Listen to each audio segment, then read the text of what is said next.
2021 का बजट पेश किया था, तब में हम कल्पना भी नहीं कर सकते थे कि ग्लोबल इकोनॉमी में इस कदर स्लो डाउन आएगा और ये इस कदर संकुचित हो जाएगी, माइनस में चली जाएगी। हम इस बात की कल्पना भी नहीं कर सकते थे उस समय कि हमारी जनता को इतना कुछ सहना पड़ेगा।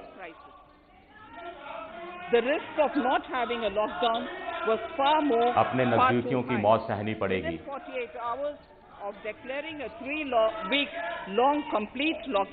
लॉकडाउन अगर उस समय तत्काल रूप से नहीं किया जाता तो इसके जोखिम बहुत ज्यादा थे, लोगों की और ज्यादा जानें जा सकती थी।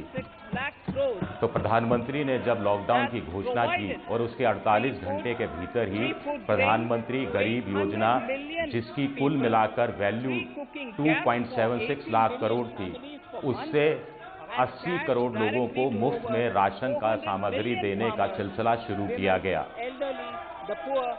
और 40 करोड़ किसानों और बुजुर्ग महिलाओं के खाते में पैसा जाए, इसकी भी व्यवस्था की गई।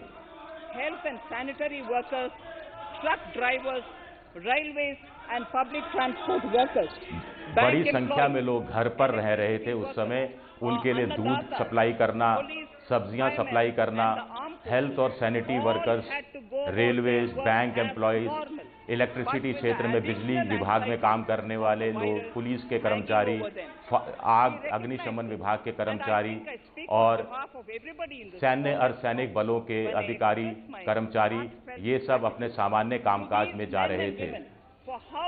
हम इन सबको सलाम करते हैं, इनकी काम की हम महत्ता की हम पहचान करते हैं।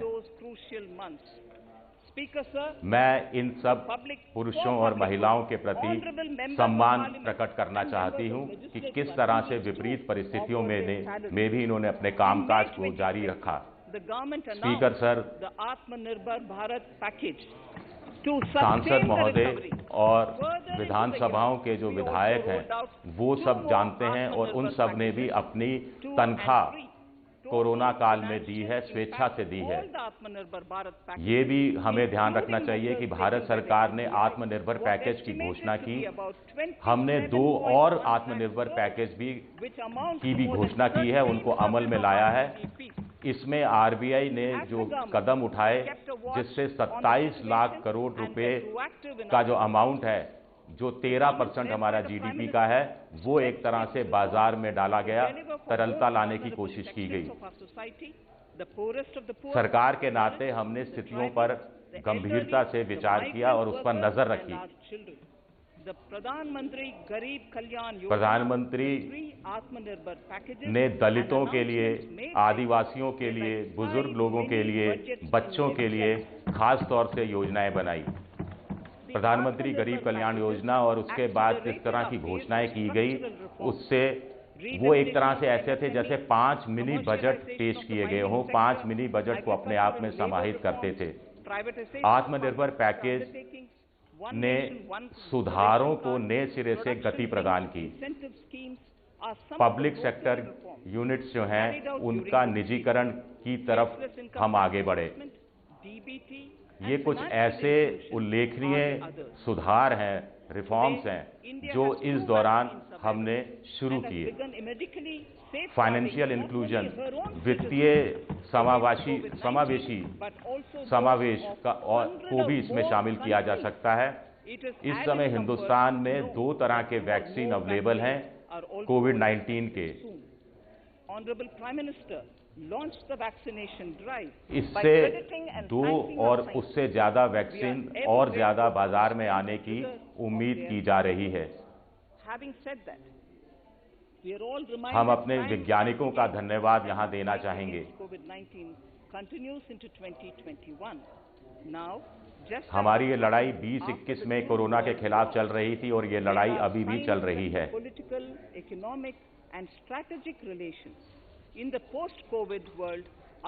तो कोविड काल के बाद जिस तरह से जो राजनीतिक, आर्थिक और जो रणनीतिक रिश्ते हैं, वो पूरी दुनिया में बदल रहे हैं, पूरी दुनिया में बदलाव कर रहे हैं। अब ये वो मौका है, ये वो समय है जब हम नए इरा में, नए युग में अपने आप को शामिल करें। रविंद्रनाथ टैगोर की कुछ कविताएं, कुछ शब्द मुझे याद आते हैं। And sings when the dawn is still dark. विश्वास वो पक्षी है जो लाइट को यानी ऊर्जा को एक तरह से महसूस करता है और शाम को जब अंधेरा छाता है तो वो गाता है। इस स्पिरिट में भारत भी अपनी सफलता को देख रहा है, खासतौर से ऑस्ट्रेलिया में जिस ढंग से भारत की क्रिकेट टीम ने कमाल कर दिया। ये कुल मिलाकर लोगों की उस गुणवत्ता की तरफ इशारा करता है जो युवा है, जो अनसप्रेस्ड है और जो परफॉर्म करना चाहता है। सफलता के लिए ही वो परफॉर्म करना चाहता है। भारत में 112 मिलियन पॉपुलेशन के आधार पर सबसे कम संख्या में मौतें हुई हैं। नए दशक का ये पहला बजट है जिसमें, और ये डिजिटल बजट है जिसमें आर्थिक स्थिति को बहाल करने की कोशिश पर ज्यादा जोर दिया जाएगा। इससे पहले सिर्फ 3 बार ऐसा हुआ जब बजट उस दौरान आया, उस काल में आया जब इकोनॉमी, जो अर्थव्यवस्था थी, वो माइनस में चली गई थी, संकुचन की स्थिति में थी। इस समय जो ये संकुचन है, ये अर्थव्यवस्था में वैश्विक महामारी के कारण आया है। अन्य देशों की तरह भारत को भी इससे असर से गुजरना पड़ रहा है। मैं बहुत विश्वास के साथ कहना चाहती हूं कि हमारी सरकार पूरी तरह से राज्यों को सपोर्ट करने, सहयोग करने के लिए तैयार है और ये बजट सबके लिए एक आपदा में अवसर की तरह आ रहा है और आर्थिक स्थिति को में ग्रोथ यानी विकास को, सस्टेनेबल ग्रोथ के लिए भी बहुत जरूरी है। 50 years of the 1971 India-Pakistan war. It will be the year of 75 साल हो रहे हैं भारत और पाकिस्तान की लड़ाई के। 2021 कई वर्षों में ऐतिहासिक रूप से महत्वपूर्ण है। 8वीं जनगणना इंडिपेंडेंट इंडिया, आजाद भारत में होगी। हरिद्वार में महाकुंभ भी इस साल होने वाला है। भारत ब्रिक्स की जो संस्था है उसकी अध्यक्षता भी भारत इस बार करेगा।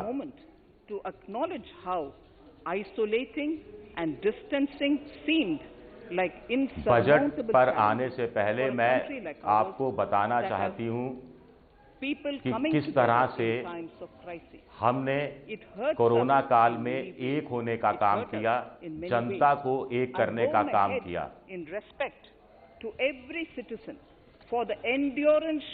ये मुझे कई रूप में कभी-कभी हर्ट करता है और मैं अपना सर झुकाता ही हूं प्रत्येक भारतीय नागरिक के सामने जिनको एक बड़े कठिन वर्ष का सामना करना पड़ा है। अब मैं आत्मनिर्भर भारत के विजन को सामने रखना चाहूंगी। आत्मनिर्भर भारत वैसे में एक नया आइडिया नहीं है, ये सेल्फ रिलायंस से जुड़ा हुआ है। आत्मनिर्भर Bharat is an expression of the 130 crore Indians who have full 130 crore भारतीय की जो इंस्पिरेशन है, जो उम्मीदें हैं, उनका प्रतीक है आत्मनिर्भर भारत। 130 करोड़ भारतीय जो कि स्किल में, हुनर में पूरी तरह से विश्वास करते हैं। Are realities today due to India's efforts. The proposals in Bharat सही मायनों में संभावना और उम्मीदों से भरा देश है।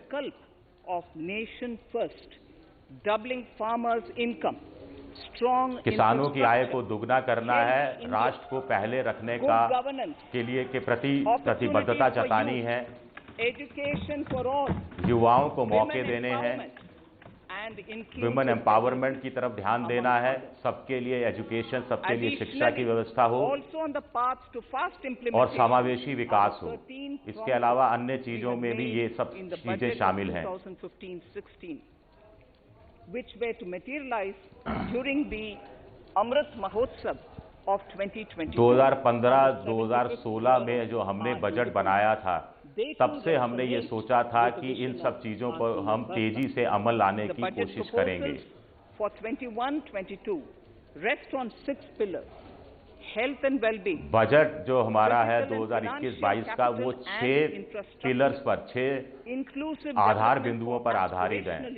एक हेल्थ है, स्वास्थ्य है, एक फिजिकल इंफ्रास्ट्रक्चर, आधारभूत ढांचे को मजबूती प्रदान करना है, एक ह्यूमन कैपिटल को एक तरह से नए सिरे से पुनर्जीवन करना है, इनोवेशन यानी कुछ नई पहल करनी है, रिसर्च एंड डेवलपमेंट की तरफ ध्यान देना है, और मिनिमम गवर्नेंस और मैक्सिमम गवर्नेंस की बात होनी है।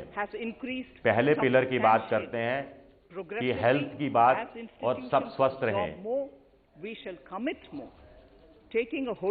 इसके लिए हम प्रतिबद्ध हैं कि हम और ज्यादा इसमें पैसा लगाएंगे। Curative and well-being. Health systems. A new centrally इसमें हम 3 क्षेत्रों पर ज्यादा ध्यान देंगे। प्रिवेंटिव केयर पर, क्यूरेटिव केयर पर, यानी बीमारी फैले ही नहीं इसकी तरफ ध्यान देना है, बीमारी फैल जाए तो उसके इलाज की तरफ ध्यान देना है, और मनुष्य स्वस्थ रहे उसकी तरफ ध्यान रखना है। हेल्थ सिस्टम जो है उसको, ये सेंट्रली केंद्र द्वारा संचालित स्कीम है जो कि लॉन्च की जाएगी, जिसके लिए 64,188 करोड़ रुपए अगले 6 साल में खर्च किए जाएंगे। ये प्राइमरी हेल्थ सिस्टम में सुदृढ़ता लाएगी, जो अभी जो राष्ट्रीय संस्थान है उनको और ज्यादा मजबूत करेगी, और नई और उभरती हुई जो नई बीमारियां हैं जिनकी आशंका है उनके इलाज की तरफ हम ज्यादा ध्यान दे पाएंगे। ग्रामीण और शहरी क्षेत्रों में 17,000 वेलनेस सेंटर का सहयोग लिया जाएगा। सभी जिलों में देश के इंटीग्रेटेड स्वास्थ्य लैब, स्वास्थ्य प्रयोगशालाओं की स्थापना की होगी।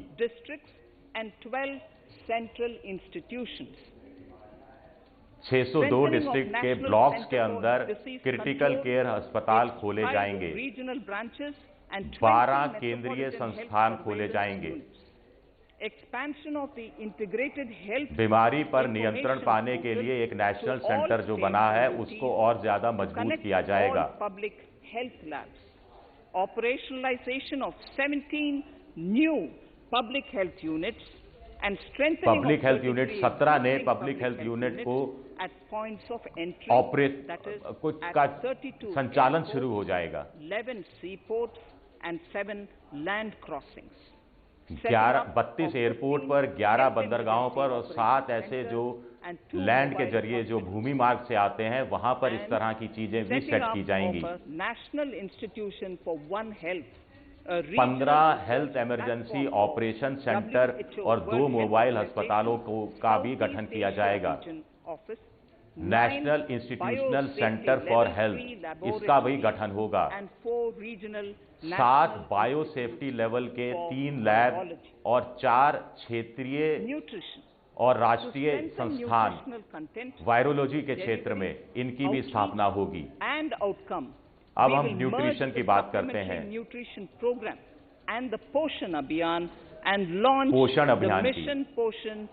पोषण अभियान की हमने शुरुआत की है। An intensified strategy to improve nutritional outcomes across 112 aspirational districts. 112 जो एस्पिरेशनल डिस्ट्रिक्ट का हमने चयन किया है उसमें पोषण को और ज्यादा सुदृढ़ किया जाए, उस व्यवस्था को, उस पर हम जोर दे रहे हैं। साफ पानी सबको मिल सके, इसका अभियान भी हमने शुरू किया है। स्वच्छता और की तरफ भी हम ध्यान दे रहे हैं, स्वच्छ और पर्यावरण शुद्ध हो उस तरफ भी ध्यान दे रहे हैं। जल जीवन मिशन हमने इसी बात को ध्यान में रखकर, इसी लक्ष्य को ध्यान में रखकर शुरू किया था, जिसमें सभी शहरी और जो स्थानीय निकाय के जगह हैं और 2.86 करोड़ जो हाउस होल्ड हैं उन सबको शुद्ध पेयजल पहुंचाना हमारा मकसद है। 500 अमृत सिटीज में जो लिक्विड वेस्ट मैनेजमेंट है उस तरफ भी ध्यान दिया जा रहा है। अगले 5 साल में इस पर 2,87,000 करोड़ रुपया खर्च किया जाएगा। स्वच्छ भारत और स्वस्थ भारत की तरफ हम और आगे बढ़ रहे हैं। शहरी भारत में स्वच्छता अभियान तेजी से चलाया गया है। by effectively managing waste from अब ये जो कचरा है, कचरे का प्रबंधन करना है, वायु प्रदूषण में कमी लानी है और जो कचरा है उसको प्रभावी ढंग से उसका मैनेजमेंट किया जा सके ताकि उसका काम कंस्ट्रक्शन निर्माण में हो सके, उसका काम दूसरी तरह के चीजों में आ सके और जो डंप साइट हैं जहां कचरा इकट्ठा होता है वहां पर भी उन डंप साइट्स को धीरे धीरे खत्म किया जाए, इस तरफ भी हम ध्यान दे रहे हैं। इसके लिए 1,78,000 करोड़ रुपए अगले 5 साल में रखने का मैं प्रस्ताव रखती हूं। क्लीन एयर, साफ हवा, इसके लिए मैं प्रस्ताव कर रही हूं कि 2,000 करोड़ से ज्यादा रुपया खर्चा किया जाएगा, जिससे 4 करोड़ लोगों को जो शहरी क्षेत्र में रहते हैं उनको इसका फायदा मिलेगा। अब स्क्रैपिंग पॉलिसी की बात करते हैं। इसमें जो पुराने वाहन हैं जो प्रदूषण बहुत ज्यादा करते हैं उनको स्क्रैप करने की दिशा में, यानी उनको कंडम घोषित करना, वो सड़कों पर नहीं चल सके, इस तरह की व्यवस्था की जाएगी। और ऐसे में जो नए वाहन होंगे जो ईंधन का बेहतर इस्तेमाल हो ताकि हमारा जो ऑयल का इंपोर्ट है वो भी उसमें थोड़ी सी कमी आ सके। जितनी व्हीकल हैं उन सबको ऑटोमेटिक फिटनेस सेंटर के तहत उनका फिटनेस टेस्ट होगा और खास तौर से जो व्यावसायिक वाहन है। Made in India product vaccine है, कोरोना का वैक्सीन है। ये पूरे देश भर में 50,000 अभी तक 5 राज्यों तक सीमित था, पूरे देश भर में इसका विस्तार किया जाएगा। माननीय महोदय स्पीकर साहब,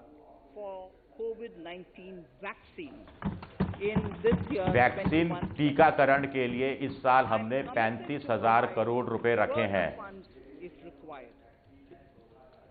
मैं प्रतिबद्ध हूं इसके लिए। अगर और ज्यादा खर्च की और ज्यादा पैसे की जरूरत होगी तो वो भी सरकार देगी।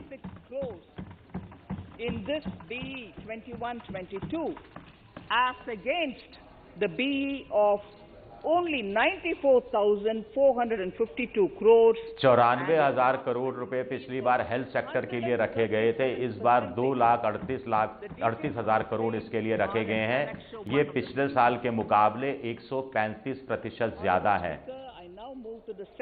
इनका विस्तार एनेक्सर 1 जो मेरी स्पीच का है उसमें आप देख सकते हैं। अब मैं दूसरे पिलर की तरफ बढ़ती हूं। आत्मनिर्भर Bharat production linked income incentive scheme, यानी उत्पादन पर आधारित प्रोत्साहन देने की जो योजना है वो हमने शुरू की है।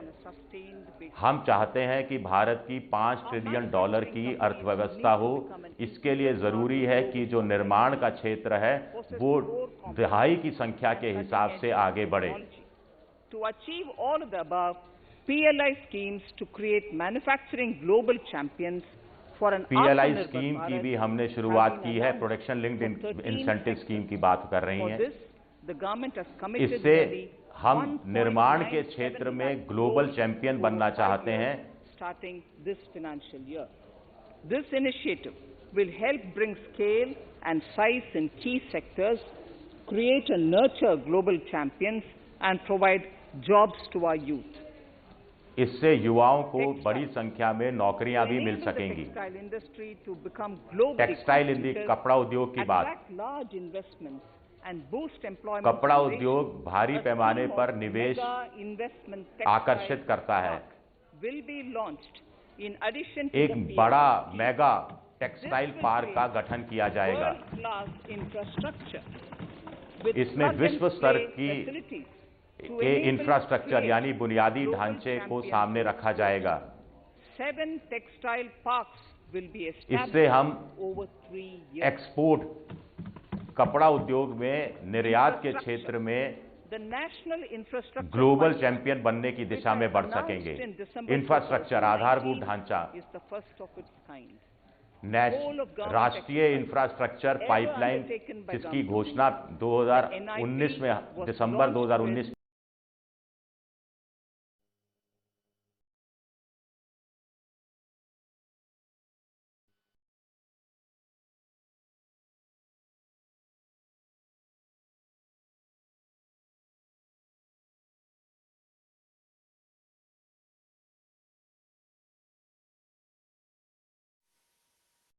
The pipe लगभग एक के तहत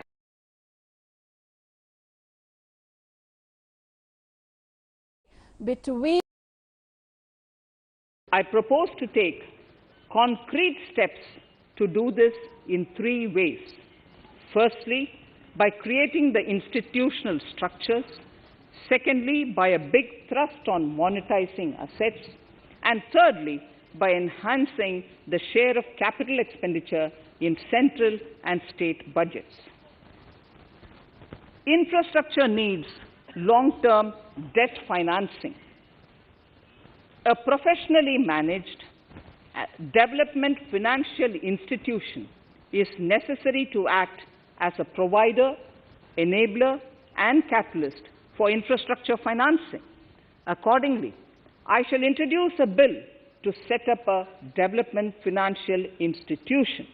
I have provided a sum of 20,000 crore rupees to capitalize this institution. The ambition is to have a lending portfolio of at least 5 lakh crores for this DFI within 3 years' time. Debt financing of InvITs and rates by foreign portfolio investors will be enabled by making suitable amendments in the relevant legislations. This will further ease access of finance to InvITs and rates, thus augmenting funds for infrastructure and real estate sectors. Asset monetization. Monetizing operating public infrastructure. Monetizing operating public infrastructure assets is a very important financing option for new infrastructure construction. A national monetization pipeline of potential brownfield infrastructure assets will be launched. An asset monetization dashboard will also be created for tracking the progress and to provide visibility to investors. Some important measures in the direction of monetization are National Highways Authority of India and the PGCIL each have sponsored one InvIT that will attract international and institutional investors. 5 operational roads with an estimated enterprise value of 5,000 crores of rupees are being transferred to the NHAI InvIT. Similarly, transmission assets of value 7,000 crores will be transferred to the PGCIL InvIT. Railways will monetize dedicated freight corridor assets for operations and maintenance after commissioning. A next lot of airports will be monetized for operations and management concessions.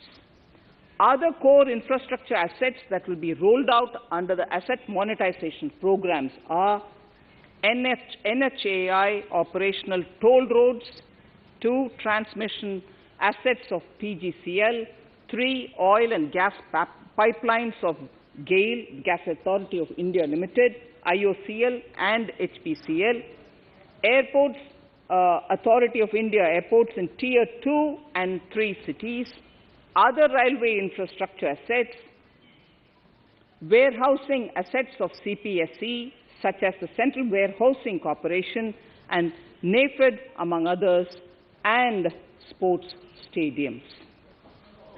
Sharp increase in capital budget. In the BE 2020-21, we had provided for 4.12 lakh crores for capital expenditure. It was our effort that in spite of resource crunch, we should spend more on capital, and we are likely to end this year at around 4.39 lakh crores, which I have provided in the RE of 2020-2021.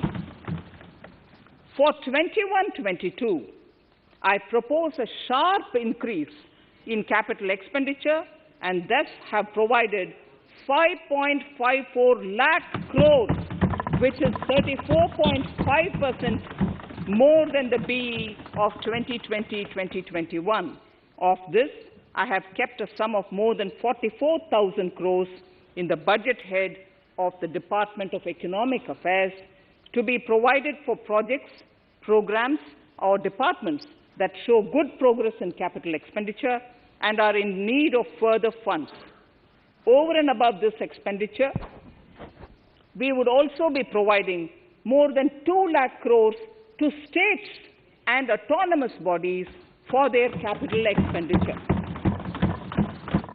We will also work out specific mechanisms to nudge states to spend more of their budget on creation of infrastructure.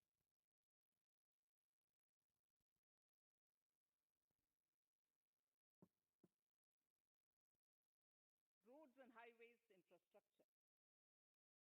More than 13,000-kilometer length of roads at a cost of 3.3 lakh crores has already been awarded under the 5.35 lakh crores Bharatmala Pariyojana project, of which 3,800 kilometers have been constructed. By March 2022, we would be awarding another 8,500 kilometers and complete an additional 11,000 kilometers of national highway corridor. To further augment road infrastructure, more economic corridors are also being planned. Some are 3,500 kilometers of national highway works in the state of Tamil Nadu at an investment of 1.03 lakh crores.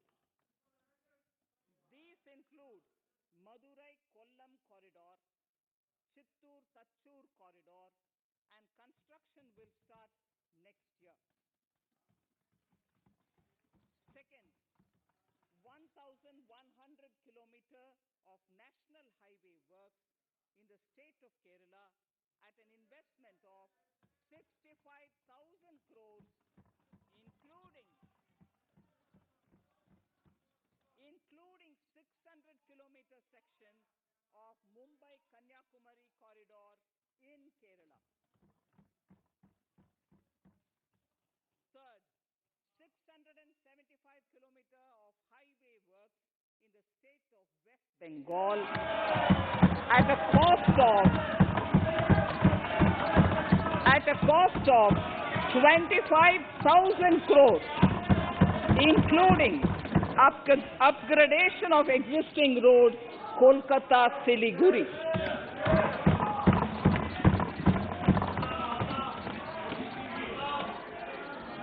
National highway works of around 19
urban infrastructure. We will work towards raising the share of public transport in urban areas through expansion of metro rail networks and augmentation of city bus services. A new scheme will be launched at a cost of 18,000 crores to support augmentation of public bus transport services. The scheme will facilitate deployment of innovative PPP models to enable private sector players to finance, to acquire, to operate, and to maintain over 20,000 buses. The scheme will boost the automobile sector, provide fillip to economic growth, create employment opportunities for our youth, and enhance ease of mobility for urban residents. A total of 702 kilometers of conventional metro is operational, and another 1,016 kilometers of metro and RRTS is under construction in 27 cities.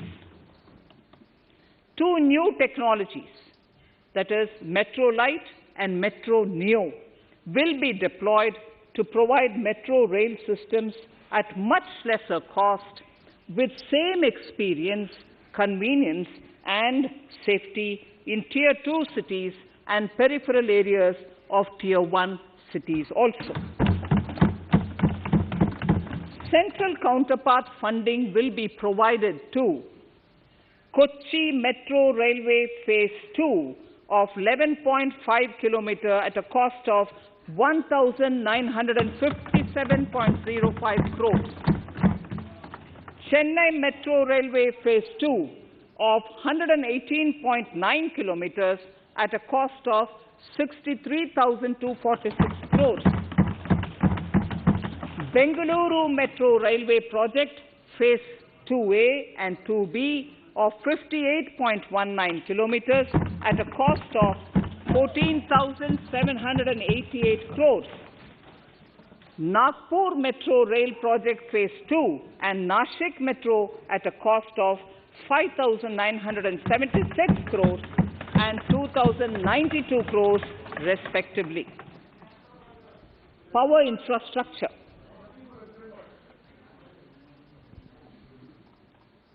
The past 6 years have seen a number of reforms and achievements in power sector. We have added 139 gigawatts of installed capacity, connected an additional 2.8 crore households, and added 1.41 lakh circuit kilometers of transmission lines. The distribution companies across the country are monopolies, either government or private. There is with an outlay of 3,05,984 crores over 5 years. The scheme will provide assistance to DISCOMs for infrastructure creation, including prepaid smart metering, feeder separation, upgradation of systems, etc., tied to financial improvements. Prime Minister, while speaking at the third Reinvestment Conference in November 2020, had announced plans to launch a comprehensive national hydrogen energy mission. It is now proposed to launch a hydrogen energy mission in 21-22 for generating hydrogen from green power sources. Ports, shipping and waterways. Major ports will be moving from managing their operational services on their own to a model where a private partner will manage it for them. For the purpose, 7 projects worth more than 2,000 crores will be offered by the major ports on private-public partnership mode in FY 21-22. A scheme for promoting flagging of merchant ships in India will be launched by providing subsidy support to Indian shipping companies in global tenders floated by ministries and CPSCs. an amount of 1,624 crores will be provided over 5 years. This initiative will enable greater training and employment opportunities for Indian seafarers, besides enhancing Indian companies' share in global shipping. India has enacted Recycling of Ships Act in 2019 and acceded to the Hong Kong International Convention. Around 90 ship recycling yards at Alang in Gujarat have already achieved HKC compliant certificates. Efforts will be made to bring more ships to India from Europe and Japan. Recycling capacities of around 4.5 million light displacement ton LDT will be doubled by 2024. This is expected to generate an additional 1.5 lakh jobs for our youth. Petroleum and natural gas. Our government has kept fuel supplies running across the country without interruption during the COVID-19 lockdown period. Taking note of the crucial nature of the sector in people's lives, the following key initiatives are being announced. 1. Ujjwala scheme, which has benefited 8 crore households, will be extended to cover 1 crore more beneficiaries.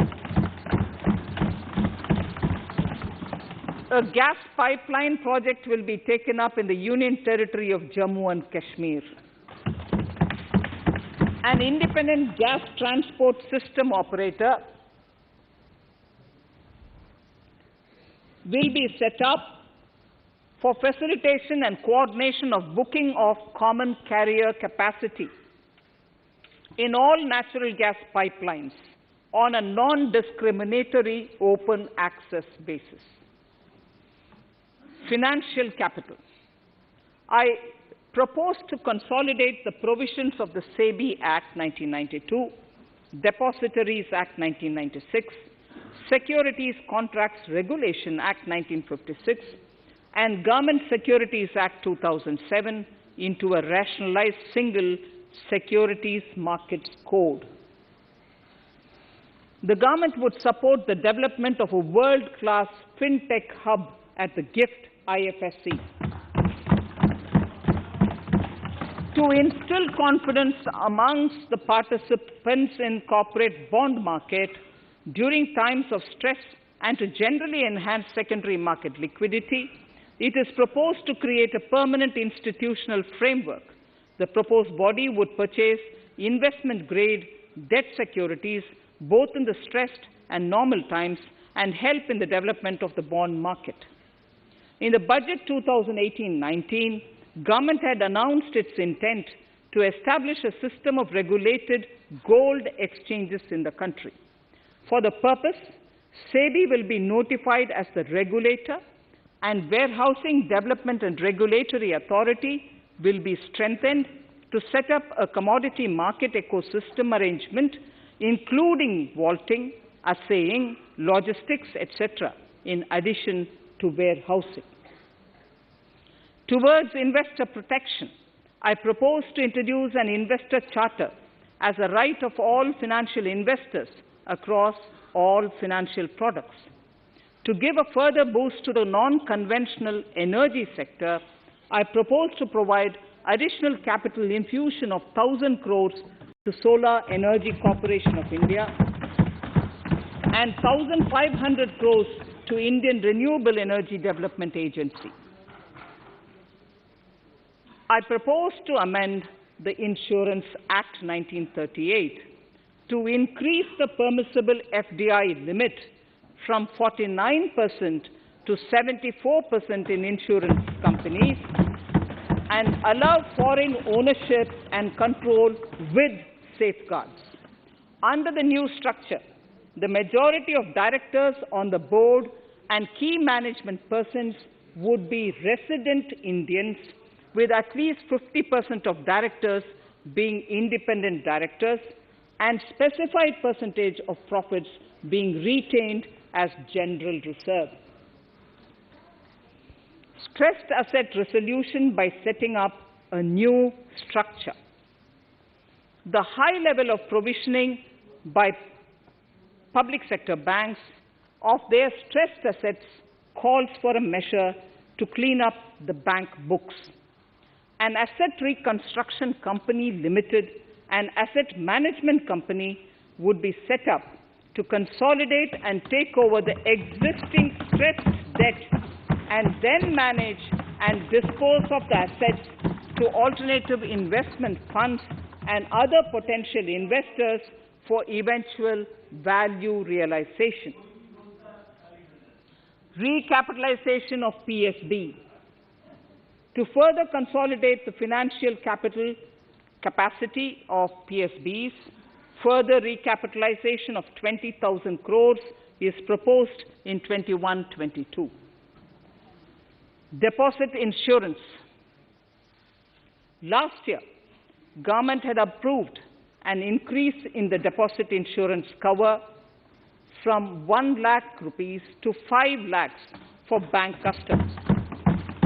I shall be moving amendments to DICGC Act 1961 in this session itself to streamline the provision so that if a bank is temporarily unable to fulfill its obligation to the extent of the deposit insurance cover, this would help depositors of banks that are currently under stress.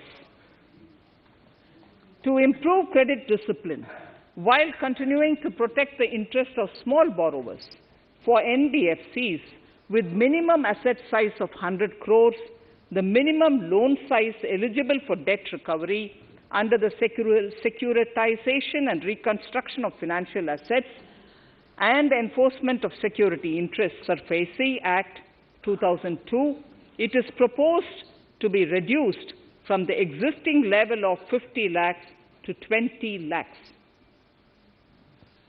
Company matters. The decriminalization of the procedural and technical compoundable offences under Companies Act 2013 is now complete. I now propose to take up decriminalization of the Limited Liability Partnerships Act 2008. Honourable Speaker, I propose to revise the definition under the Companies Act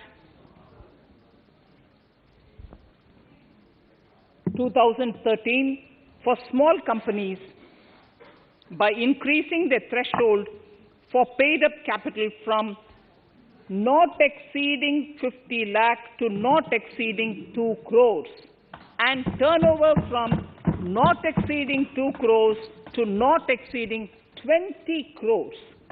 This will benefit more than 2 lakh companies in easing their compliance requirements. As a further measure which directly benefits startups and innovators, I propose to incentivize the incorporation of one-person companies by allowing one-person companies to grow without any restriction on paid-up capital and turnover, allowing their conversion into any other type of company at any time, reducing the residency limit for an Indian citizen to set up an one-person company from 182 days to 120 days, and allow also non-resident Indians to incorporate OPCs in India. This will be a big boost for startups. To ensure faster resolution of cases, the NCLT framework will be strengthened, e-court system shall be implemented, and alternate methods of debt resolution and special framework for MSMEs shall be introduced. During the coming fiscal, we will be launching data analytics, artificial intelligence, machine learning driven MCA 2.1 version to to MCA 21 version modules for e-scrutiny, e-adjudication, e-consultation, and compliance management. Disinvestment and strategic sale. In spite of COVID-19, we have kept working towards strategic disinvestment. A number of transactions, namely BPCL, Air India, Shipping Corporation of India, Container Corporation of India, IDBI Bank, Bharat Earth Movers Limited, Pavan Hans, Neelachal Ispat Nigam Limited, among others, would be completed in 21-22. Other than IDBI Bank, we propose to take up the 2 public sector banks and 1 general insurance company in the year 21-22. This would require legislative amendments, and I propose to introduce the amendments in this session itself. In 21-22, we would also bring the IPO of LIC, for which I am bringing the requisite amendments in this session itself. In the Atmanirbhar package, I had announced that we will come out with a policy of strategic disinvestment of public sector enterprises. I am happy to inform the House that the government has the government has approved the said policy. The policy provides a clear roadmap for disinvestment in all non-strategic and strategic sectors. We have kept 4 areas that are strategic, where bare minimum CPSEs will be maintained and rest privatized. In the remaining sectors of all CPSEs will be privatized. The main highlights of the policy are mentioned in Annexure 3. To fast forward the disinvestment policy, I am asking NITI to work out on the next list of centre public sector companies that would be taken up for strategic disinvestment. To similarly incentivize states to take to disinvestment of their public sector companies, we will work out an incentive package of central funds to states. Idle assets will not contribute to Atmanirbhar Bharat. The non-core assets largely consist of surplus land with government ministries and departments and public sector enterprises. Monetizing of land can either be by way of direct sale or concession or by similar means. This requires special abilities, and for this purpose, I propose to use a special purpose vehicle in the form of a company that would carry out this activity. In order to ensure timely completion of closure of sick or loss-making CPSEs, we will introduce a revised mechanism that will ensure timely closure of such units. I have estimated 1,75,000 crores as receipts from disinvestment in BE 21-22.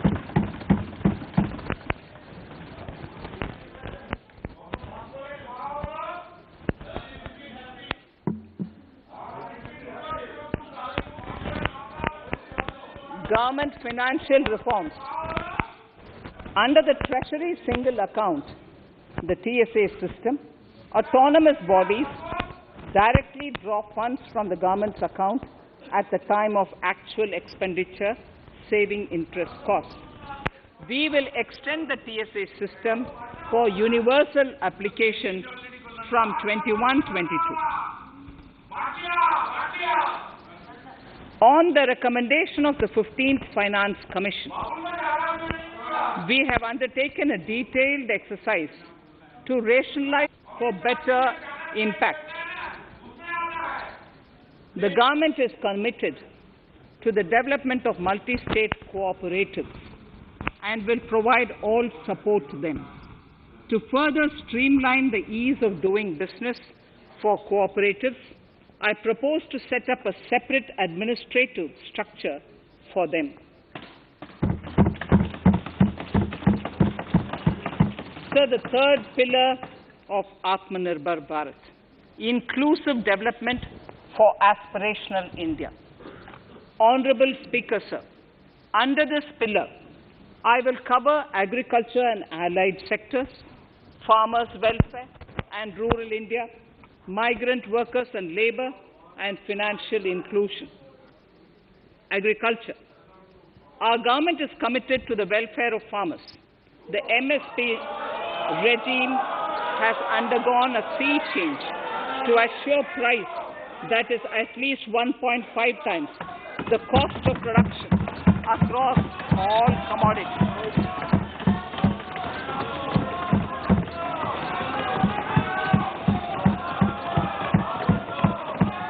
The procurement has also continued to increase at a steady pace.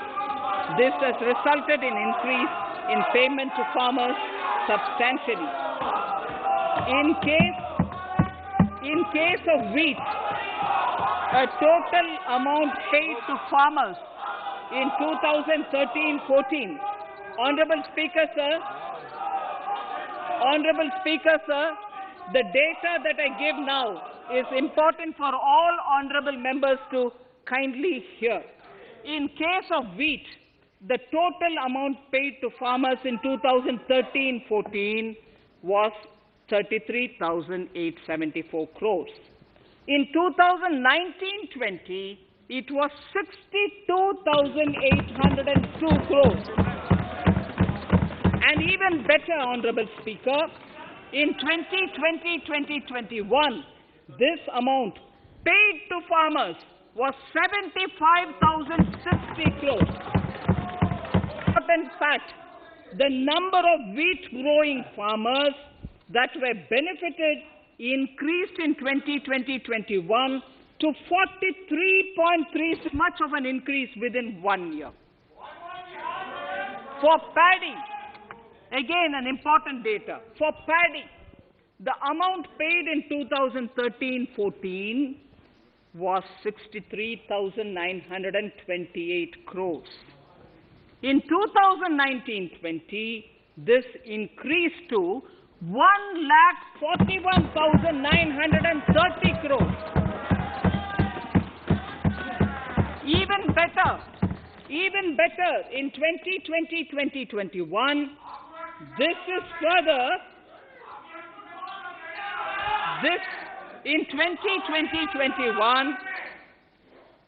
in 2020-21, this is further estimated, and I'm saying this is further estimated because the procurement is ongoing, and therefore I can't give you the final figure.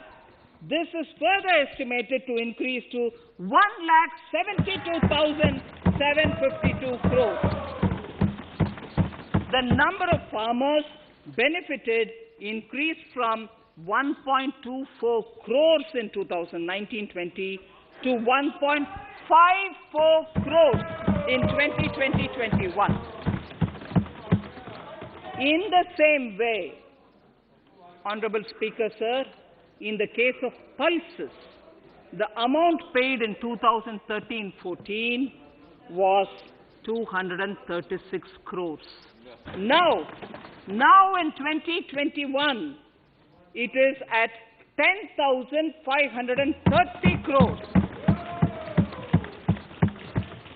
More than 40 times increase from 2013-14.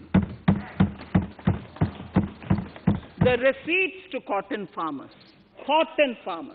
have seen a stupendous increase from 90 crores in 2013-14 to 25,974 crores I'm giving you data as of 27th January 2021. This is bound to increase. From all the details in complete narration is available in Annexure 4 to my speech. Early this year, Honorable Prime Minister had launched the Swamitwa scheme. Under this, a record of rights is being given to property owners in villages.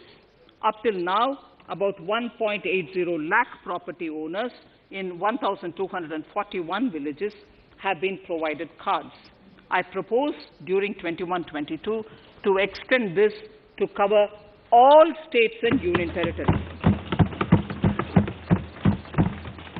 To provide adequate credit to our farmers, I have enhanced the agricultural credit target to 16.5 lakh crores in this year. We will focus on ensuring increased credit flow to animal husbandry, Pashupalan, dairy, and to Matsyakar, to the fisheries. We are enhancing the allocation to the Rural Infrastructure Development Fund from 30,000 crores to 40,000 crores. The Micro Irrigation Fund, with a corpus of 5,000 crores, has been created under NABARD. I propose to double it by augmenting it by another 5,000 crores. To boost value addition in agriculture and allied products and their exports, the scope of Operation Green Scheme, that is presently applicable to only tomatoes, onions, and potatoes, will be enlarged to include 22 perishable crops. Around 1.68 lakh crore farmers, around 1.68 crore farmers are registered, and 1.14 lakh crores of rupees trade value has been carried out through e-NAMs, the National Agricultural Market.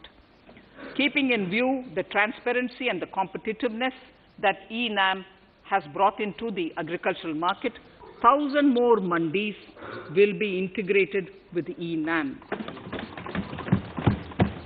Honorable Speaker, sir, with all this, the Agricultural Infrastructure Fund would be made available to the APMCs for augmenting their infrastructure facilities.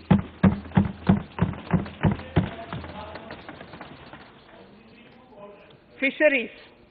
I am proposing substantial investments in the development of modern fishing harbors and fish landing centers. To start with, 5 major fishing harbors, Kochi, Chennai, Visakhapatnam, Paradip, and Petua Ghat, will be developed as hubs for economic activity. We will also develop inland fishing harbors and fish landing centers along the banks of rivers and waterways. Seaweed farming is an emerging sector with potential to transform the lives of coastal communities. It will provide large-scale employment and additional incomes. To promote seaweed farming and cultivation, I propose a multi-purpose seaweed park to be established in Tamil Nadu. Migrant workers and laborers.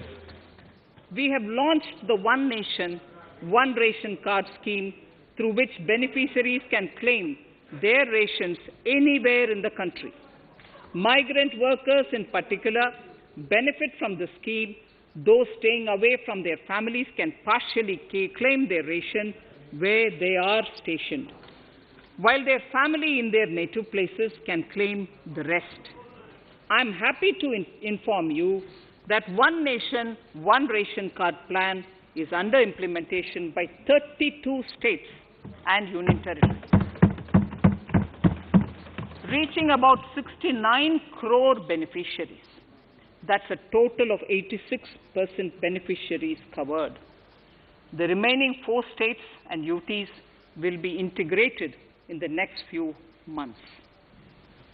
To further extend our efforts towards the unorganized labor force, migrant workers in particular, I propose to launch a portal that will collect relevant information on gig workers, building and construction workers, among others. This will help formulate health, housing, skill, insurance credit, and food schemes for all migrant workers. We will conclude a process that began 20 years ago with the implementation of the 4 labor codes. For the first time globally, social security benefits will be extended to gig and platform workers.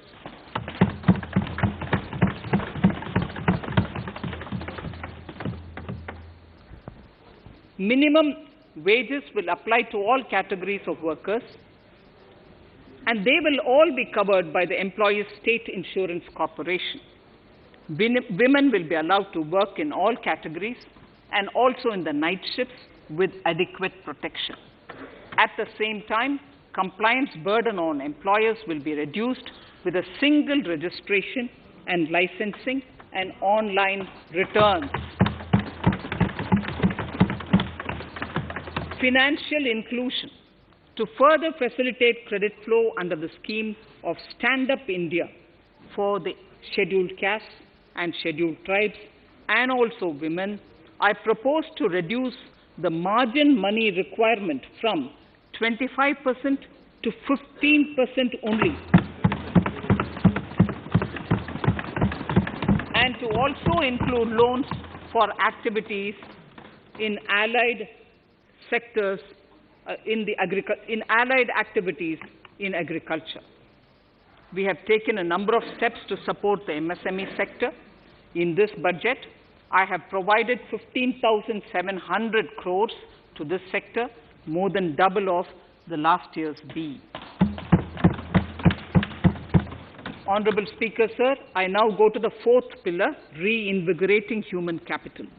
The national education policy announced recently has had good reception. In school education, more than 15,000 schools will be qualitatively strengthened to include all components of the national education policy. They shall emerge as exemplar schools in their regions, hand-holding and mentoring other schools to achieve the ideals of policy. 100 new Sainik schools will be set up in partnership with NGOs, private schools, and states. Higher education. In Budget 2019-20, I had mentioned about the setting up of a higher education commission in India. We would be introducing the legislation this year to implement the same. It will be an umbrella body having 4 separate vehicles for standard setting, accreditation, regulation, and funding. Many of our cities have various institutions, universities, and colleges supported by the Government of India. Hyderabad, for example, has about 40 major institutions. In 9 such cities, we will create a formal umbrella structure so that these institutions can have better synergy while also retaining their internal autonomy. A glue grant will be set aside for this purpose. For accessible higher education in Ladakh, I propose to set up a central university in Leh.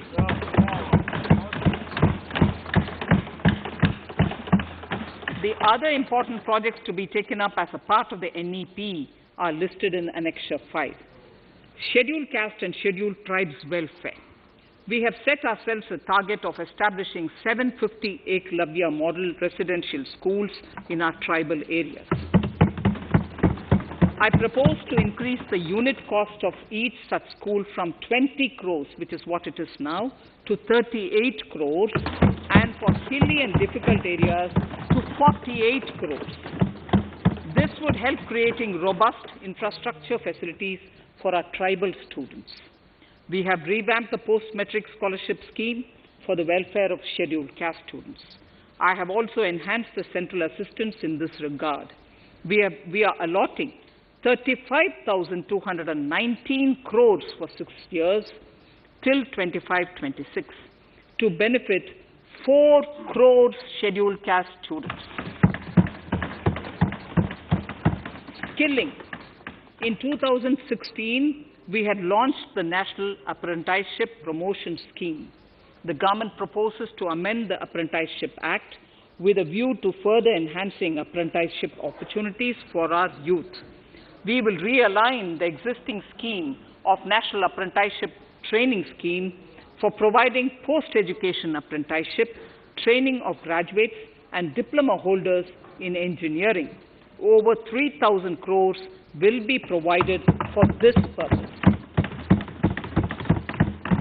An initiative is underway, Honorable Speaker, in partnership with the United Arab Emirates to benchmark skill qualifications, assessment and certification, accompanied by the deployment of certified workforce.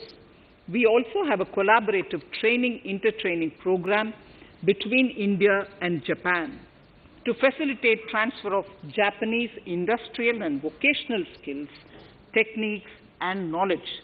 We will take forward this initiative with many more countries also.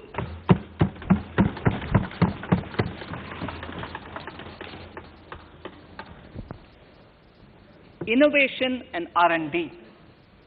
In my budget speech of 2019, I had announced the National Research Foundation. We have now worked out the modalities, and the NRF outlay will be of 50,000 crores over 5 years. It will ensure that the overall research ecosystem in the country is strengthened with focus on identified national priority thrust areas. There has been a manifold increase in digital payments in the recent past. To give a further boost to digital transactions, I earmarked 1,500 crores for a proposed scheme that will provide financial incentive to promote digital mode of payment. We will undertake a new initiative, National Language Translation Mission. This will enable the wealth of governance and policy-related knowledge on the Internet being made available in major Indian languages.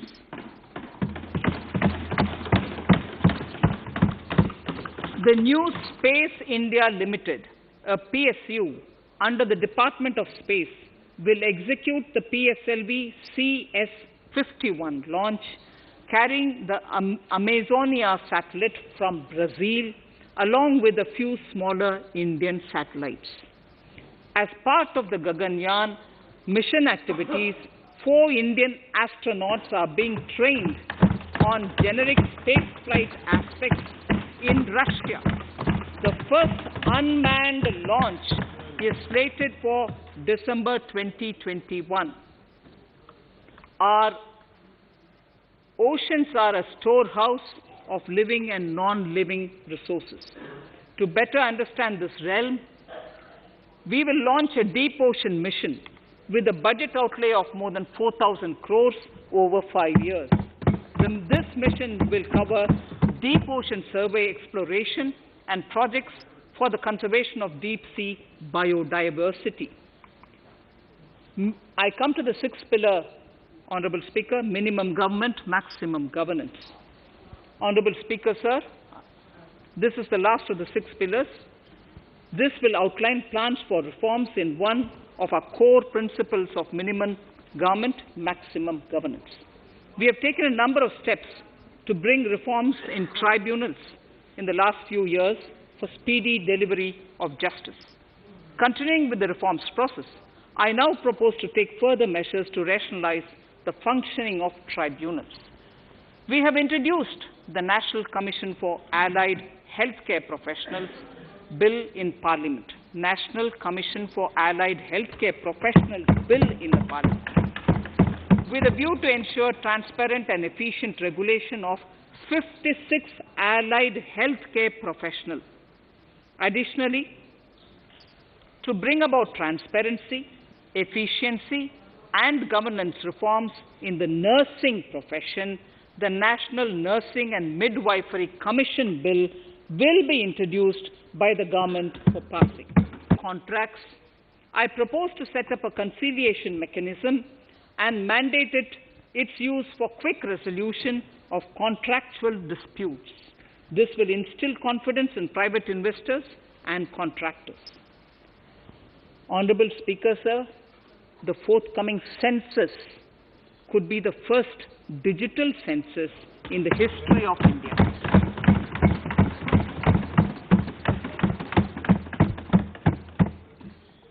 For this monumental milestone marking task, I have allocated 3,768 crores in this year, 21-22. Honorable Speaker, Goa is celebrating the Diamond Jubilee year of the state's liberation from Portuguese rule. From the Government of India's side, I propose to grant 300 crores to the Government of Goa for the celebration.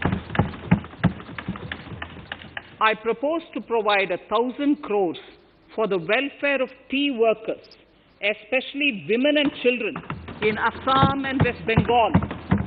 A special scheme will be devised for the same.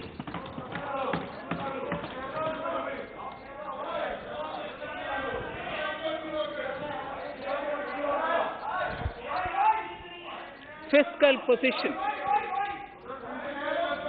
Fiscal position. In these last few paragraphs of part A of my speech, I draw the attention of this august House to the fact that at the beginning of the current financial year, the pandemic's impact on the economy resulted in a weak revenue inflow. This was combined with high expenditure to provide essential relief to vulnerable sections of the society, especially the poor, the women, scheduled castes, and scheduled tribes. Unlike many other countries, we opted for a series of medium-sized packages during the pandemic so that we could calibrate and target our response according to the evolving situation. Once the health situation stabilized and the lockdown was being slowly lifted, we switched to ramping up government spending so as to revive domestic demand. As a result, against an original BE expenditure of 30.42 lakh crores for 2020-21, our RE estimates are 34.50 lakhs. 30.42 now within the year going up to 34.5 lakh crores. We have maintained quality of expenditure. The capital expenditure estimated in the RE is 4.39 lakh crores as against 4.12 lakh crores in the BE stage. So the beginning of the year, we had marked only 4.12 lakh, whereas it is 4.39 lakh crores as 9.5% of the GDP. Fiscal deficit in RE 2020 to 2021 is pegged at 9.5% of GDP. We have funded this through government borrowings, multilateral borrowings, small saving funds, and short-term borrowings. We would need another 80,000 crores, for which we would be approaching the market in these 2 months. We would be needing another 80,000 crores, for which we would be approaching the markets in these 2 months. To ensure that the economy is given the required push, our BE estimates for expenditure in 21-22 are 34.83 lakh crores. This includes 5.54 lakh crores as capital expenditure, an increase of 34.5% over the BE figure of 2020-2021. The fiscal deficit in BE 21-22 is estimated to be 6.8% of the GDP. The gross borrowing from the market for the next year would be around 12 lakh crores. We plan to continue with our path of fiscal consolidation and intend to reach the fiscal deficit level below 4.5% of the GDP by 2025-2026, with a fairly steady decline over the period. We hope to achieve the consolidation by first increasing the buoyancy of tax revenue through improved compliance, and secondly, by increased receipts from monetization of assets, including public sector enterprises and land.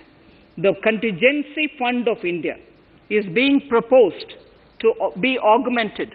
The Contingency Fund of India is being proposed to be augmented from 500 crores to 30,000 crores through finance bill. In accordance with the views of the 15th Finance Commission, we are allowing a normal ceiling of net borrowing for the states at 4% of GSDP for the year 21-22. A portion of this ceiling will be earmarked to be spent on incremental capital expenditure. Additional borrowing ceiling of 0.5% of the GSDP will also be provided, subject to conditions. States will be expected to reach a fiscal deficit of 3% of GSDP by 2023-24 as recommended by the 15th Finance Commission. In the July 2019-20 budget, I introduced the Statement 27 on extra budgetary resources. It disclosed the borrowings of the government agencies that went towards funding Government of India schemes and whose repayment burden was on the government.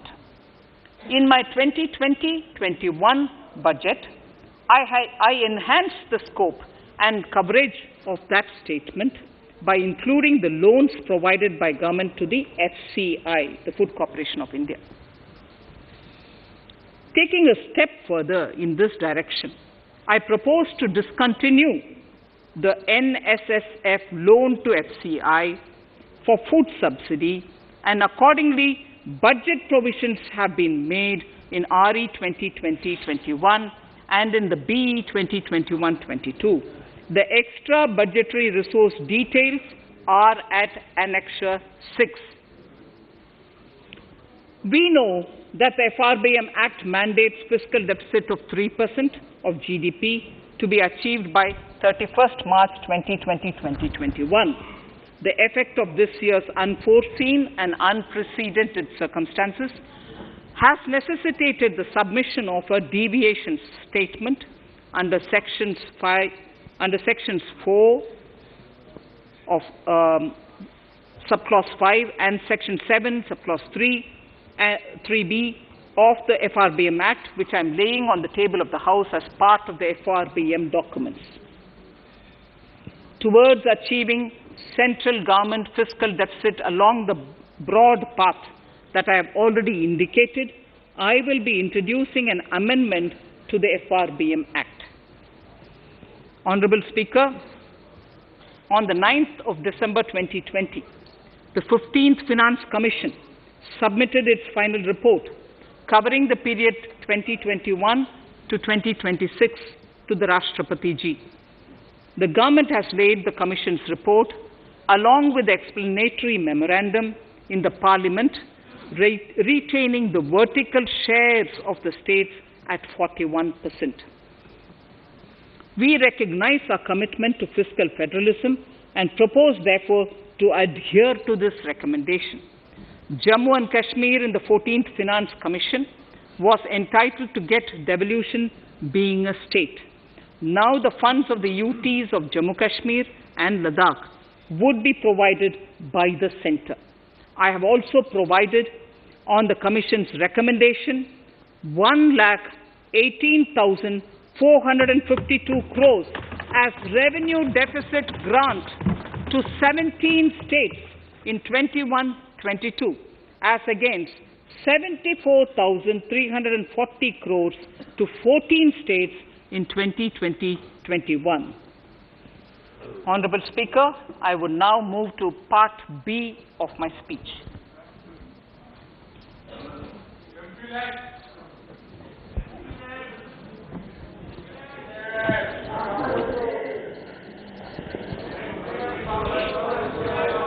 Honourable Speaker, the world is facing a serious challenge of the pandemic and its aftershock. In these trying times, when many economies are struggling to revive, our people and our industry have exhibited remarkable resilience.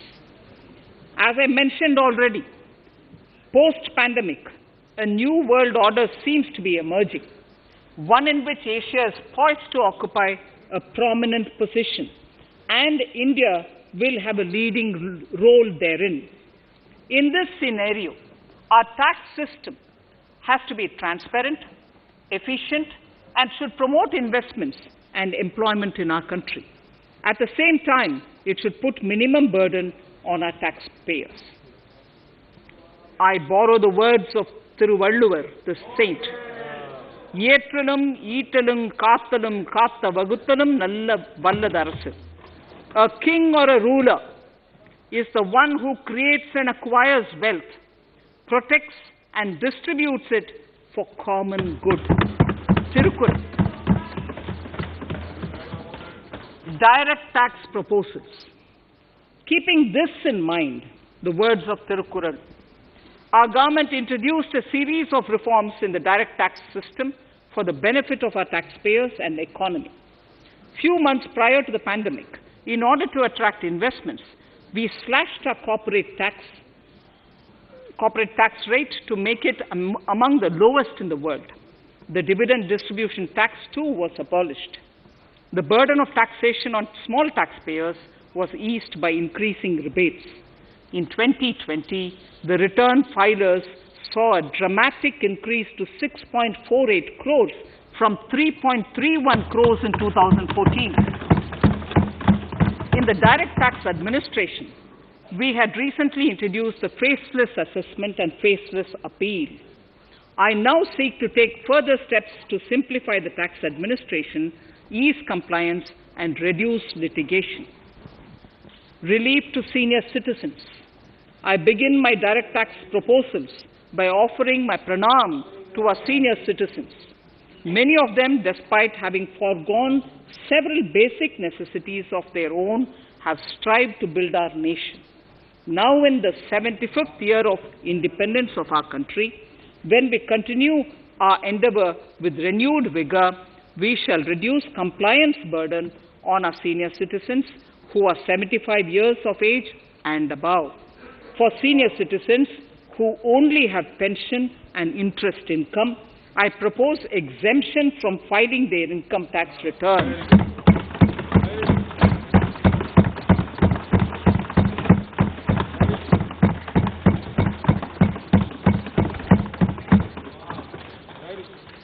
The paying bank will deduct the necessary tax on their income. Reduction in time for income tax proceedings. This is a very key announcement if you are asking me. Honourable Speaker, presently an assessment can be reopened up to 6 years and in serious tax fraud cases for up to 10 years. As a result, taxpayers have to remain under uncertainty for a very long time. I therefore propose to reduce this time limit for reopening of assessments to 3 years from the present 6 years.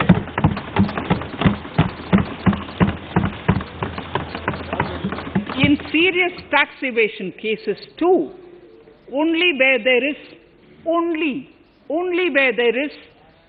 evidence of concealment of income of 50 lakh or more in a year. In serious tax evasion cases too, only where there is evidence of concealment of income of 50 lakh or more in a year can the assessment be reopened up to 10 years. Even this reopening can be done only after the approval of the Principal Chief Commissioner, the highest level of Income Tax Department. Setting up the Dispute Resolution Committee.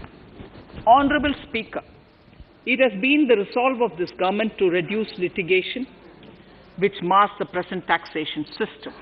The government came out with the Direct Taxation Vivad Se Vishwas scheme to give taxpayers an opportunity to settle long-pending disputes and be relieved to further strain on their time and resources. The response from taxpayers has been the best ever, as over 110,000 taxpayers have already opted to settle tax disputes of over 85,000 crores under the scheme. To further reduce litigation for small taxpayers, I propose to constitute a dispute resolution committee for them, which will be faceless to ensure efficiency, transparency, and accountability. Anyone with a taxable income up to 50 lakh and disputed income up to 10 lakh shall be eligible to approach the committee. Faceless IT-AT. For ease of compliance and to reduce discretion, we are committed to make the taxation processes faceless. The government has already introduced faceless assessment and appeal this year. The next level of income tax appeal is the Income Tax Appellate Tribunal. I now propose to make this tribunal faceless. We shall establish a national faceless Income Tax Appellate Tribunal Center. All communication between the tribunal and the appellant shall be electronic. Where personal hearing is needed, it shall be done through video conferencing. Relaxations to NRI. When non-resident Indians return to India, they have issues with respect to their accrued incomes in their foreign retirement accounts. This is usually due to mismatch in taxation period. They also face difficulties in getting credit for Indian taxes in foreign jurisdictions. I propose to notify rules for removing their hardship of double taxation. Exemption from audit. Currently, if your turnover exceeds 1 crore, you have to get your accounts audited. In February 2020 budget, I had increased the limit for tax audit to 5 crores for those who carry out 95% of their transactions digitally. To further incentivize digital transactions and to reduce compliance burden, I propose to increase this limit for tax audit for such persons from 5 crores to 10 crores. Relief for dividend. In the previous budget, I had abolished the dividend distribution tax in order to incentivize investment. Dividend was made taxable in the hands of shareholders. Now, in order to provide ease of compliance, I propose to make dividend payment to rate and InvIT exempt from TDS. Further, as the amount of dividend income cannot be estimated correctly by the shareholders for paying advance tax, I propose to provide that advance tax liability on dividend income shall arise only after the declaration or payment of dividend. Also, for the foreign portfolio investors, I propose to enable deduction of tax on dividend income at lower treaty rate. Attracting foreign investment into infrastructure sector. In the last budget, for attracting foreign investment in the infrastructure sector, we had granted 100% tax exemption, subject to certain conditions, to foreign sovereign wealth funds and pension funds on their income from investment in Indian infrastructure. We have noticed that few of such funds are facing difficulties in meeting some of the conditions. In order to ensure that a large number of funds invest in India, I propose to relax some of these conditions relating to prohibition on private funding, restriction on commercial activities, and direct investment in infrastructure. In order to allow funding of infrastructure by issue of zero-coupon bonds, I propose to make notified infrastructure debt funds eligible to raise funds by issuing tax-efficient zero-coupon bonds. Affordable housing.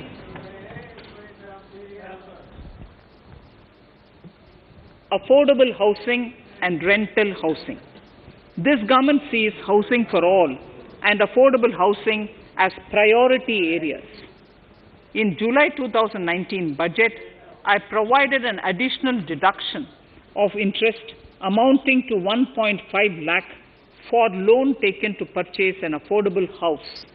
I propose to extend the eligibility of this condition by 1 more year to 31st March 2022. The additional deduction of 1.5 lakh shall therefore be available for loans taken up to 31st March 2022 for the purchase of affordable houses. Further, to keep up the supply of affordable houses, I propose that the affordable housing projects can avail a tax holiday for 1 more year till 31st March 31st March 2022. These are available now for projects also. We are committed to promote supply of affordable rental housing for migrant workers. For this, I propose to allow tax exemption for notified affordable rental housing projects. Tax incentives to IFSC. As I mentioned in Part A of this speech, the government is committed to making the International Financial Services Center in GIFT City a global financial hub. In addition to the tax incentives already provided, I propose to include, among others, tax holiday for capital gains for aircraft leasing companies, tax exemption for aircraft lease rentals paid to foreign lessors, tax incentive for relocating foreign funds in the IFSC, and to allow tax exemption to the investment division of foreign banks located in the IFSC. Pre-filling of returns. Honorable Speaker, in order to ease compliance for the taxpayer, details of salary income, tax payments, TDS, etc., already come pre-filled in income tax returns. To further ease filing of returns, details of capital gains from listed securities, dividend income, and interest from banks, post office, etc., will also be now pre-filled. Relief to small trusts. We hope to reduce compliance burden on small charitable trusts running educational institutions and hospitals. So far, there is a blanket exemption to such entities whose annual receipt does not exceed 1 crore of rupees. I now propose to increase this amount to 5 crores.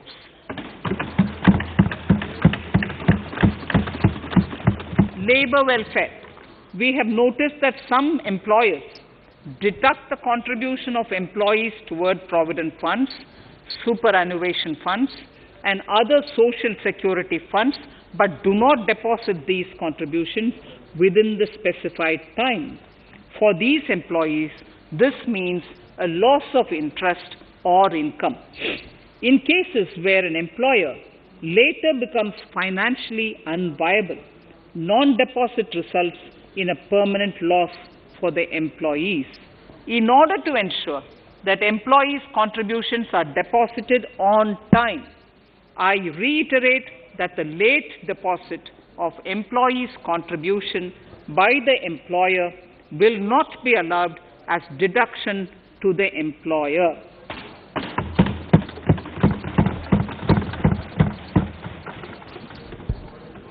Incentives for startups.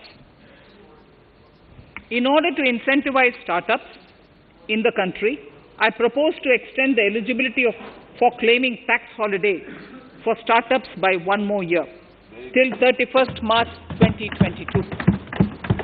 Further, in order to incentivize funding for the startups, I propose to extend the capital gains exemption for investment in startups by 1 more year, till 31st March 2022. Sir, I now come to indirect tax proposals. GST. Before I come to my indirect tax proposals, I would like to appraise the House on GST. The GST is now 4 years old, and we have taken several measures to further simplify it.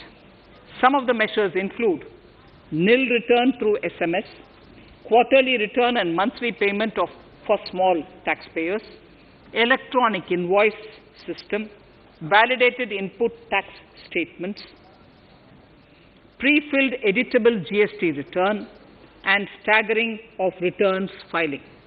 The capacity of GST and system has also been enhanced. We have also deployed deep analytics and artificial intelligence to identify tax evaders and fake billers and launched special drives against them. The results speak for themselves. We have made record collections in the last few months.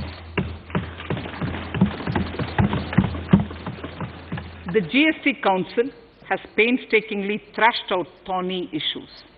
As chairperson to the Council, I want to assure this House that we shall take every possible measure to smoothen the GST further and to remove anomalies such as inverted duty structure.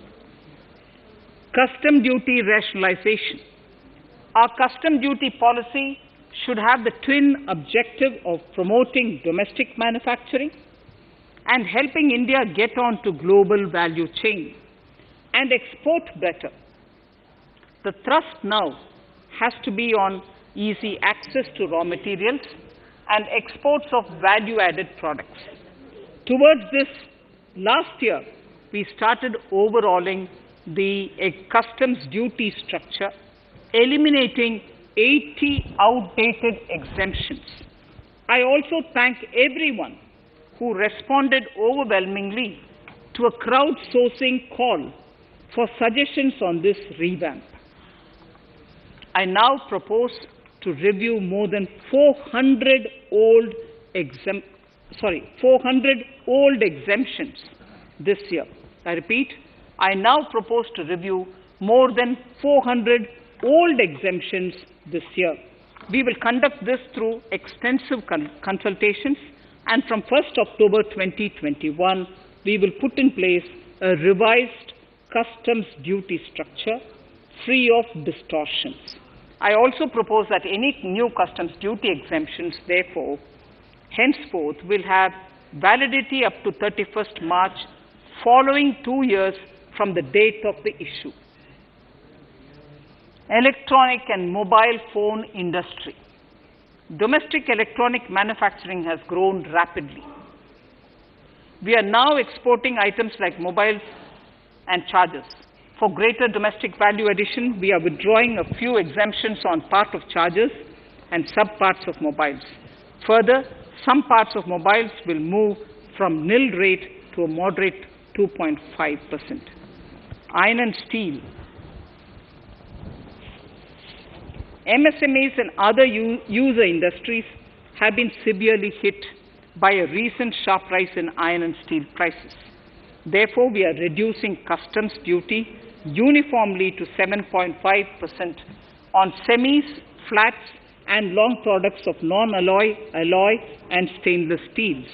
To provide relief to metal recyclers, mostly MSMEs, I am exempting duty on steel scrap for a period up to 31st March 2022. Further, I am also revoking ADD and CVD on certain steel products. Also, to provide relief to copper recyclers, I am reducing duty on copper scrap from 5% to 2.5%. Textiles. The textile sector generates employment and contributes significantly to the economy. There is a need to rationalize duties on raw material inputs to man-made textiles. We are now bringing nylon chain on par with polyester and other man-made fibers. We are uniformly reducing the BCD rates on caprolactam, nylon chips, nylon fiber, and yarn to 5%. This will help the textile industry, MSMEs, and also overall exports. Chemicals. We have calibrated customs duty rates on chemicals to encourage domestic value addition and to remove inversions. Apart from other items, we are reducing customs duty on naphtha to 2.5% to correct inversion. Gold and silver presently attract a basic customs duty of 12.5%. Since the duty was raised from 10% in July 19, prices of precious metals have risen sharply. To bring it closer to previous levels, we are rationalizing customs duty on gold and silver. Renewable energy. In Part A, we have already acknowledged that solar energy has huge promise for India. To build up domestic capacity, we will notify a phased manufacturing plan for solar cells and solar panels. At present, to encourage domestic production, we are raising duty on solar inverters from 5% to 20% and on solar lanterns from 5% to 15%. Capital equipment and auto parts. There is immense potential in manufacturing heavy capital equipment domestically. We will comprehensively review the rate structure in due course. However, we are revising duty rates on certain items immediately. We propose to withdraw exemptions on tunnel boring machine. It will attract a customs duty of 7.5% and its parts a duty of 2.5%. We are raising customs duty on certain auto parts to 15% to bring them on par with general rate on auto parts. MSME products. We are proposing certain changes to benefit MSMEs. We are increasing duty from 10 to 15% on steel screws and plastic builder wares. On prawn feed, we increase it from 5 to 15%. We are rationalizing exemption on import of duty-free items as an incentive to exporters of garments, leather, and handicraft items. Almost all of these items are made domestically by our MSMEs. We are withdrawing exemption on imports of certain kinds of leathers as they are domestically produced in good quantity and quality, mostly by MSMEs. We are also raising customs duty on finished synthetic gemstones to encourage domestic processing. Agriculture products to benefit farmers. We are raising customs duty on cotton from nil to 10%, on raw silk and silk yarn from 10 to 15%. We are also withdrawing end-use-based concession on denatured ethyl alcohol. Currently, rates are being uniformly calibrated to 15% on items like maize, bran, rice bran, oil cake, and animal feed additives. There is an immediate need to improve agricultural infrastructure so that we produce more while also conserving and processing agricultural output efficiently. This will ensure enhanced remuneration for our farmers. To earmark resources for this purpose, I propose an agricultural infrastructure and development cess on a small number of items. However, while I'm applying this cess, we have taken care not to put additional burden on consumers on most items. Rationalization of procedures and easing of compliance. For a judicious application, we propose certain changes in the provisioning related to ADD, anti-dumping duty, and CVD, countervailing duty levies. To complete customs investigation, we are prescribing definite timelines. In 2020, we rolled out the Turant Customs Initiative, which brought in faceless, paperless, and contactless customs measures. With effect from September 2020, we have implemented a new procedure for administration of rules of origin. This has helped in putting a check on misuse of FTAs. The specific details of direct and indirect tax changes proposed are listed in the annexure to my speech. Honorable Speaker, sir, with these words, I commend the budget to this august House. Thank you.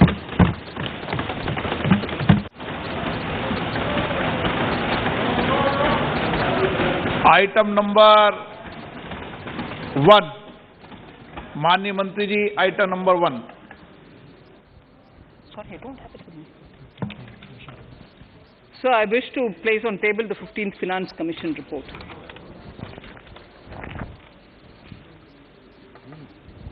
Item number 3, माननीय मंत्री जी.